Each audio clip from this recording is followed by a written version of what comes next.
Hi, kindergarten, first and second grade leaders. We're preparing for March 22nd in our series called It's All About Jesus. Guess what? We are at the end of the Old Testament. That means we are almost ready for Jesus to be born and to follow the story of Jesus's life through the New Testament. But let's finish in the Old Testament today with the book of Malachi. As we look at Malachi, Malachi is 100 years after Nehemiah, and as has happened many times with the Israelites as well as us, they have gotten tired and the persecution is bad and things are not what they expected them to be, so they think that God doesn't love them. And because they think God doesn't love them, they start doing things halfway. And so Malachi is sent to kind of give the people a wake-up call and to encourage them to change their practices. They are sacrificing animals that are sick and lame and old. And God doesn't, that's not what God required of the people at that time. The priests are telling the people wrong things. The people just generally have really bad attitudes. And I'm not talking about just like grumpy. I'm talking about like, I don't think God is on his throne. I don't think God cares about us. Like they have totally essentially walked away from what they know about God.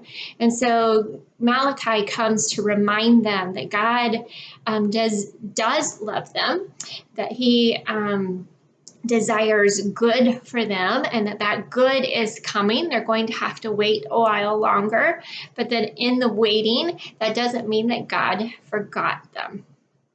So I'm going to point out a couple of things in your small group lesson today. There's a couple of really great questions that I would love for you to use in your discussion with the kids today. One was, why was God so unhappy with the people's sacrifices? And when is it easy to obey God? And when is it difficult to obey God?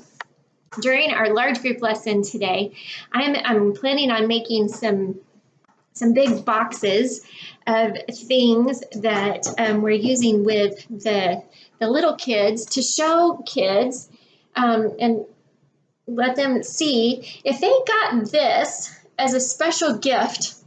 Do you think that they would be really excited? That's a dirty, stinky sock. See all the dirt falling off of it? Like you've got a whole big pile of dirt in there in your box. And this is an empty cookie wrapper. Who wants a wrapper? You want the cookies, right? When we choose to do things our way and halfway and with a attitude, then it's like this. It's like giving empty things, empty, dirty things. God desires for us to show him our best. When we worship him, that's not just singing. Worship is living and showing God your best. Then we want new things, a nice sock that doesn't have dirt all over it. Well, mostly. And a cookie that we get to eat all by ourselves. We don't have to just have the wrapper and try to find some crumbs. Or even a toy, like this toy is broken. You can't even put it together because all the pieces aren't there, as compared to a toy that would be a whole lot more fun to play with, right? When we think about giving gifts to our friends, do we think about giving them the dirty, stinky stuff? Well, sometimes, maybe if you're being silly, but what you have to consider is that what I would want? Is that what I would want to receive? And when you consider what you would want to receive, maybe you don't want to be that silly, right? All right, so in your small group time today, your social activity, you still have your bingo cards. And so that's just so that you can build relationships with kids as you're getting there early to spend time with them. Start up a bingo game. Kids can jump in on a bingo game at any point in your game and still participate. That's why we do games like that. And then your small group activity, you have a bag full of blindfolds, and you'll only need one blindfold at a time. And then there's also some foam squares that look like this. Each grade level will have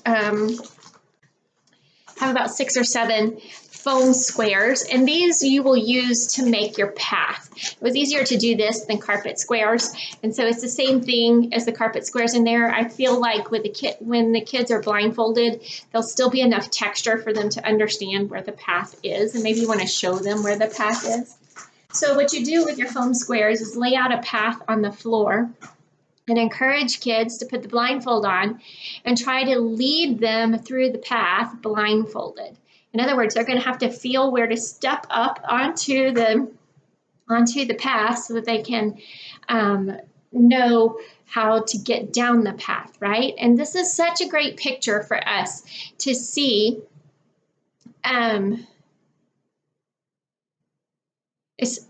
So looking at your leader guide, I'm just going to read exactly what it says. Was it easy to stay on the path wearing the blindfold?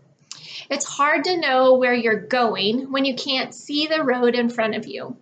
Malachi called God's people to repent, to prepare for the Messiah.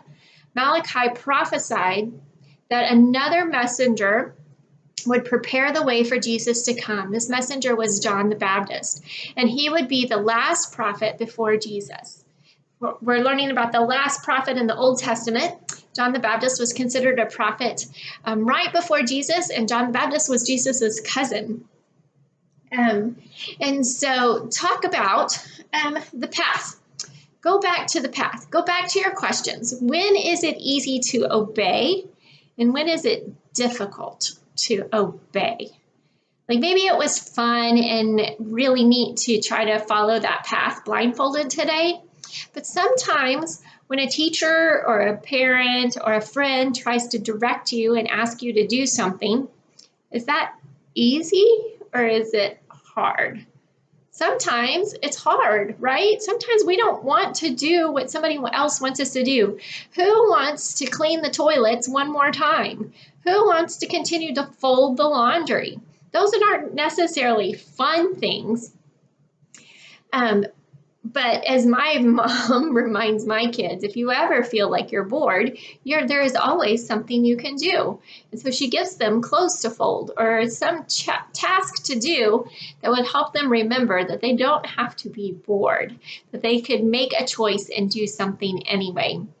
And all of that really is just to help us realize that maybe our attitude is what makes things easy or difficult. Maybe it's our attitude that helps us choose whether we do something or we don't do something. And then your very last question, you may want to try this one with your little ones. What can we do when we realize that we are living in sin? Just like Malachi pointed out to the priests and the people in Jerusalem at this time, the remnant of Judah. What could they do when they realize that they're doing things the wrong way? What could you do if you realize you're doing things the wrong way? While you're thinking about that, I want to point you toward our definition of respect. Remember, we've been taking time each week to define what respect looks like. We've talked about how respect shows forgiveness and grace and humility. And this week, I want to encourage you to consider that respect also shows attention and patience. And I think that our story today helps show us that as well. That when we decide to give our focus toward God or toward what's going on in our small group, then we are beginning to build relationships that are built on respect. And God desires for us to respect him. So when we respect each other, we are learning to practice what we need to do for God as well as building relationships with people so that we can grow in our discipleship. And then patience. Patience can look like listening to other people, like giving everybody else a chance to talk. And maybe you'll have a kid in your group who tends to be the one who talks out the most and talks about things that are maybe not on topic most of the time. Maybe you can encourage them to take some time today to listen to what other people have to say and come back to you at the end of the group today and tell you something that they learned from somebody else. You may have a few that's hard for, but what we need to do is try to take these opportunities to help all of us learn to define respect, because when we have a better definition of respect, I think we do a better job of doing it with each other. Your memory verse, you have your fly swatter and your words to the memory verse. The kids should know how to play this. In fact, they may be able to teach you how to play this. They usually do this with sight words at school. But what you can do is have either your kids help you practice reading some of the words if they want to do that, or you could just have them, as you say those words, swat with the fly swatter on the floor, not at people, the word with their fly swatter. Then you can pray and hang out with your kiddos until their family comes to get them. Join us on April 4th for our family Easter celebration. It's one of our big outreaches for the year. We do one at Christmas and one at Easter as a way to introduce people to the gospel. So if you have a friend or a family member that you want the chance to share the gospel with, bring them to this event. This is the thing to bring them to. If you have some extra time and you'd like to help us out, just let us know. We'd love to have you on the team that serves for that event as well. We'll talk to you guys soon.